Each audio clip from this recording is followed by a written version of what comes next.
Autre match international, l'Écosse recevait la semaine dernière à Murrayfield le Tonga. 6-0 pour l'Écosse à ce moment du match, mais l'Écosse qui va se faire surprendre dès la 13e minute sur ce départ au ras de Viliami Vaki, visiblement très affûté. Jolie pointe de vitesse, ma foi, de la part d'un deuxième ligne qui laisse à distance le demi-mêlée Nicol. Un essai qui ne sera pas transformé, mais qui permet tout de même aux Tongiens de recoller immédiatement au score à un petit point, 6-5. 6-5, puis 9-8 et les Écossais qui se décident enfin à prendre le jeu à leur compte. Lancé Bullock, Murray dans les airs, Nicol, Ross, McLaren. Premier point de fixation. Le ballon est libéré, Nicol peut renverser, Ross à nouveau. Metcalf intercalé pour son pilier Smith qui redonne intérieur à son talon Bullock. Ross, le troisième Inel, White, deuxième point de fixation. Mais cette fois dans les 22 mètres tongiens, un ballon qui tarde un petit peu à sortir. Nicol pour un deuxième renversement de jeu. Ross, John Leslie, claquette de Mower pour Murray qui accélère et fixe pour jouer extérieur sur McLaren.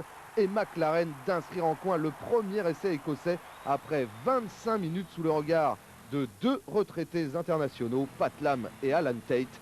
Magnifique action des hommes au chardon et notamment cette claquette de Mower, le troisième ligne pour Murray.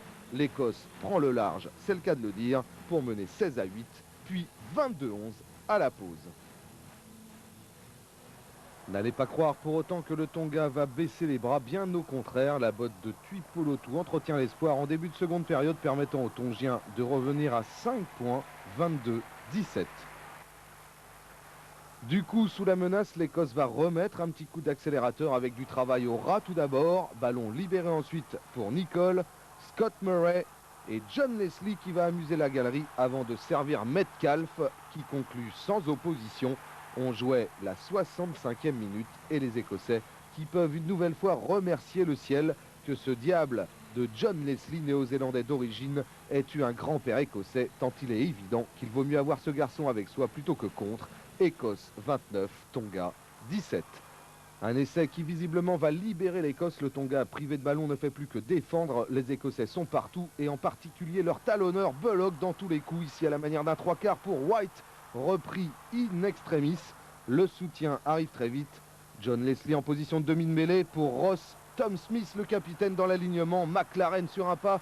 Petrie et Reed l'ailier remplaçant pour boucler tout ça. Satisfaction compréhensible de ce jeune joueur de Glasgow qui faisait là sa première apparition sous le 15 du Chardon et qui après seulement 3 petites minutes passées sur le gazon s'offre son premier essai international, un essai qui sera transformé. L'Écosse mène alors 36-17. Et le Tonga qui va encaisser un quatrième essai 5 minutes plus tard. L'Écosse sur ce match en tout cas semble avoir retrouvé une ligne de 3/4 digne de ce nom, mais aussi beaucoup de complémentarité devant. La preuve sur cette action avec un ballon bien au chaud.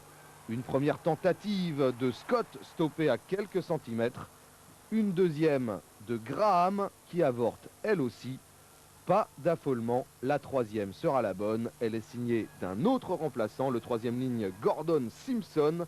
Après avoir tenu plus d'une heure, les Tongiens ont plié en 8 petites minutes en seconde période, encaissant coup sur coup 3 essais. Score final 43-20.